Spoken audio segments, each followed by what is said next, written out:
Hello and welcome back to exam and सब channel. मैं मनीषा एक बार आपके सामने फिर से। आज जो हिमाचल में टैट का एग्ज़ाम हुआ है आर्ट्स का, उसकी जो है वो साइकोलॉजी सेक्शन की जो वो आंसर कीज जो आपके साथ डिस्कस करने के लिए। तो आइए हम स्टार्ट करते हैं आज के चाइल्ड साइकोलॉजी वाला सेक्शन। उससे पहले प्लीज़ आप हमारी वीडियो को लाइक शेयर कर दीजिए और चैनल पे नए हैं तो बेल आइकन दबाना ना भूलें। हो सकता है थोड़ी सी ना विजिबिलिटी की थोड़ी प्रॉब्लम हो, तो प्लीज़ आप अपना जो क्वालिटीज़ है उसको जो है थोड़ा बढ़ा लें। तो आइए स्टार्ट करते हैं फर्स्ट क्वेश्चन। फर्स्ट क्वेश्चन है आपके सामने। क्वेश्चन नंबर 1, निकटतम विकास क्षेत्र की अवधारणा किसके द्वारा जो वो प्रस्तावित की गई थी? The concept of zone of proximal ZPD। अगर जहाँ आ जाता है तो जाहिर सी बात है इसका आंसर जो है वो ऑप्शन नंबर ए लिव वाइगोत्सी ही होगा। तो इसका फर्स्ट का ऑप्शन नंबर ए ही रहेगा। क्वेश्चन नंबर सेकंड, शैक्षिक मनोविज्ञान प्रासंगिक है, educational psychology is relevant to. तो इसका जो राइट ऑप्शन रहेगा वो रहेगा शैक्षिक मनोविज्ञान, जो वो कक्षा के शिक्षक, स्कूल प्रशासक, माता पिता और जो भी उसका केयर टेकर होता है, उपरोक्त सभी, यानी कि ऑल ऑफ द अबव इसका राइट आंसर रहेगा। क्वेश्चन नंबर 3, निम्नलिखित में से कौन सी व्यक्तिगत शिक्षार्थी विशेषता का एक उदाहरण है? Which of the following is an example of an individual learner characteristics.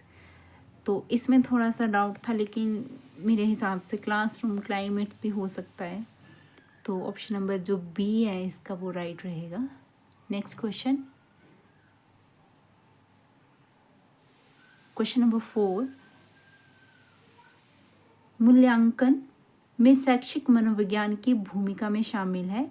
तो इसके जो ऑप्शन दिए हैं तो उसमें से option number D all of the above जो है इसका राइट आंसर रहेगा, क्योंकि उसमें ये सब कुछ आता है। क्वेश्चन नंबर 5, सीखने, ध्यान, स्मृति, भाषा, सोच, तर्क और रचनात्मक जैसी मानसिक गतिविधियों में परिवर्तन या स्थिरता है। तो अगर जहाँ पे हम सोच स्मृति की अगर बात आ जाती है तो हमें मानसिक गतिविधियों से रिलेटेड बात हो रही है, तो जाहिर सी बात है कॉग्निटिव डेवलपमेंट की ही बात होगी। तो ऑप्शन नंबर सी इसका राइट रहेगा। नेक्स्ट क्वेश्चन, क्वेश्चन नंबर 6, कौन सा कारक एक व्यक्ति की ज्ञान प्राप्ति और उसका उपयोग करने की क्षमता को संदर्भित करता है? तो option number B intelligence is right answer. Question number 7, बुद्धि का द्विकारक सिद्धांत जो है वो टू फैक्टर थ्योरी जो है वो किसने दी थी? तो ये सब जानते हैं कि ये स्पीयरमैन ने दी थी। तो option number D is right answer. Question number 8, according to Freud, understanding thought और motive that a person is currently aware of और is remembering in is called is. तो वो कॉन्शियस की ही बात करेगा। तो option number A is right, जागरूक। क्वेश्चन नंबर 9, विकास की आदर्श कार्यात्मक स्थिति कहलाती है? तो वो कहलाती है मैचुरेशन। क्वेश्चन नंबर 10, परिपक्वता परिवर्तन काफ़ी ये थोड़ा सा पढ़ने में इजी नहीं हो रहा है तो इंग्लिश में कर देते हैं इसको। Maturation change occur in Fairlie predictable sequence and continue until. तो इसका जो राइट आंसर रहेगा, मतलब कि जो परिपक्वता जो है वो उसका वो तब तक चलती उसका परिवर्तन तब तक चलता रहता है जब तक वो जारी रहती है। तो ये आई थिंक अडल्टहुड में ही ऐसा होता है।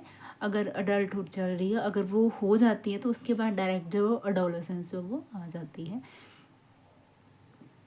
क्वेश्चन नंबर नेक्स्ट 11,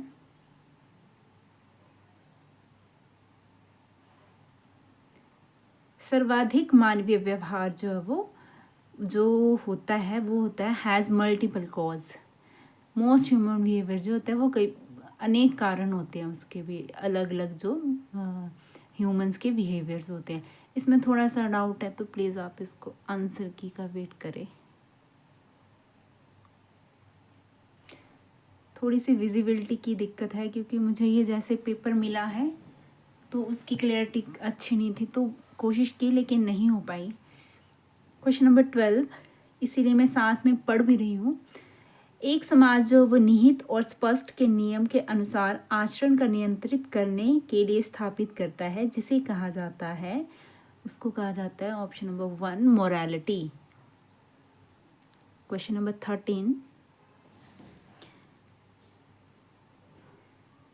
निम्नलिखित में कौन सा प्राप्त गुण है? अब आंखों का रंग, रक्त, ब्लड का और जो हाइट जो है वो जो है हमारी वो ऑटोमेटिक वो बायोलॉजिकली है, वो तो हमारे ऑलमोस्ट जब बाय बर्थ ही हमारे पास होती है, लेकिन जो सूरज की जलन है वो हम प्राप्त करते हैं। तो option number C is right answer. Question number 14, शिक्षा मनोविज्ञान शिक्षकों की सहायता करता है, किसमें करता है? समझने में कि छात्र कैसे ज्ञान प्राप्त करते हैं। तो ऑप्शन नंबर ए इसका मेरे हिसाब से राइट है। प्रभावी शिक्षण रणनीतियों का विकास, अधिगम संकटों का मूल्यांकन और निदान। इसमें भी थोड़ा सा डाउट ही लेके चलेंगे हम, क्योंकि इसमें ये सभी ठीक लग रहे हैं, लेकिन मेन जो होता है वो बच्चों को कैसे वो समझे, वो ज़्यादा मेन होता है। क्वेश्चन नंबर नेक्स्ट 15, स्किनर के लिए विकास परिणाम है, तो वो है a continuous shaping process. Option number ए एक सतत आकार देने की प्रक्रिया।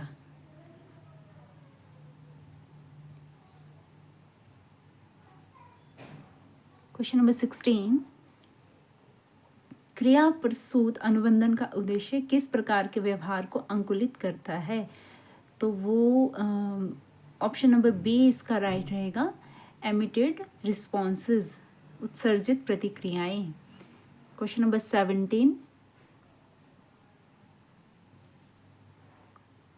शारीरिक और मनोवैज्ञानिक कारकों की परस्पर क्रिया से जो रोग प्रतीत होते हैं वो कहलाते हैं, तो वो कहलाते हैं ऑप्शन नंबर बी मनोदैहिक। जहाँ फिजिकली और मेंटली की बात हो रही है तो वो साइकोसोमैटिक जो होते हैं वो कहलाते हैं। नेक्स्ट क्वेश्चन है क्वेश्चन नंबर 18, हम बुद्धि को इस प्रकार परिभाषित कर सकते हैं। ऑप्शन नंबर ए अमूर्त रूप से सोचने और अनुभव से सीखने की क्षमता इज राइट आंसर।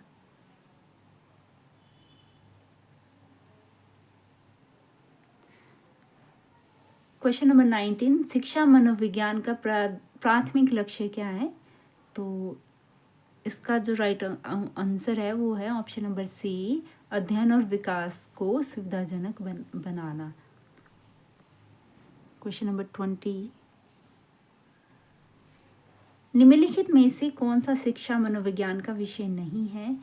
तो संज्ञानात्मक विकास जो है वो है, भावनात्मक विकास भी है, इमोशनल भी है, और फिजिकल। और एक्चुअली इसमें ना बी और डी दोनों में थोड़ा सा कंफ्यूजन है, क्योंकि फिजिकल इसमें आप देख लीजिएगा जो ऑफिशियली आंसर की आएगी, लेकिन मेरे हिसाब से बी राइट है। क्वेश्चन नंबर 21, शिक्षा मनोविज्ञान का एक मुख्य सिद्धांत है, तो इसका राइट ऑप्शन रहेगा 1 ए। क्वेश्चन नंबर 22,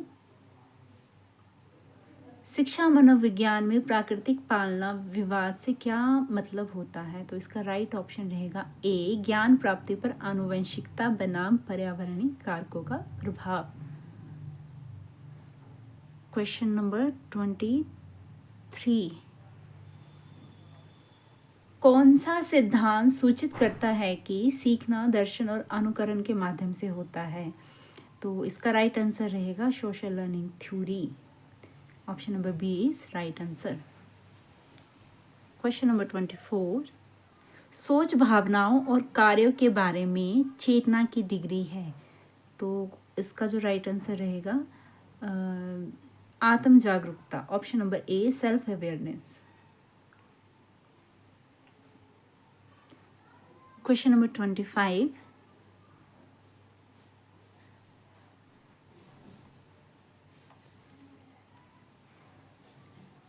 स्वयं का मूल्यांकन प्रतिबिंब या सामाजिक तुलना पर आधारित के रूप में जाना जाता है। तो इसका राइट ऑप्शन रहेगा B, option number B, self esteem. Question number 26, मानसिक बीमारी के विकास के एक वंशानुगत घटक का प्रमाण है जिसे जाना जाता है। तो ये ऑप्शन नंबर सी, सिजोफ्रेनिया इसका राइट आंसर रहेगा। क्वेश्चन नंबर 27, बौद्धिक विकास का सिद्धांत किसने दिया है? तो ये दिया है बौद्धिक यानी कि कॉग्निटिव डेवलपमेंट, ये तो हर किसी को पता है, जीन पियाजे ने ही दिया है। क्वेश्चन नंबर 28, सामाजिक मनोविज्ञान के अनुप्रयुक्त पहलुओं में मापने के लिए तकनीकों का विकास और पूर्णता शामिल है। तो इसका ऑप्शन नंबर डी, ए और बी दोनों जो है वो सही रहेगा। क्वेश्चन नंबर 29, शैक्षिक मनोविज्ञान एक स्कूल बोर्ड को सलाह देते हैं। तो वो किस चीज़ के बारे में सलाह देते हैं? पुराना पाठ्यक्रम तो नहीं पढ़ाएंगे वो, और इसमें स्किल्स की ही ज़्यादा वो, ऑप्शन नंबर सी इसका राइट रहेगा। क्वेश्चन नंबर 30 जो आज का लास्ट है, स्कूल में बच्चों का सामना किससे होता है? तो स्कूल में जब बच्चा घर से निकल के जाता है तो एक नए सोसाइटी के साथ मिलता है। तो ऑप्शन नंबर बी जो है इसका राइट आंसर रहेगा। मैं समझ सकती हूँ कि आज की वीडियो में जो है थोड़ी सी क्लियरिटी नहीं हो पाई है ड्यू टू, क्योंकि मुझे ये इसका जो पेपर है वो मुझे क्लियरिटी से मिला नहीं, जिस कारण से, तो उसके लिए मैं आपसे सॉरी कहूँगी। लेकिन जो क्वेश्चंस के मैंने आंसर बताए हैं अपनी तरफ से, जो मैंने उसको एनालाइज करके ही आपको बताए हैं। और प्लीज़ हमारी वीडियो को आप लाइक शेयर कर दीजिएगा, चैनल पे नए हैं तो सब्सक्राइब भी कर लीजिएगा, और ऐसे ही हम और वीडियोज़ भी आपके लिए लाते रहेंगे। तब तक के लिए धन्यवाद।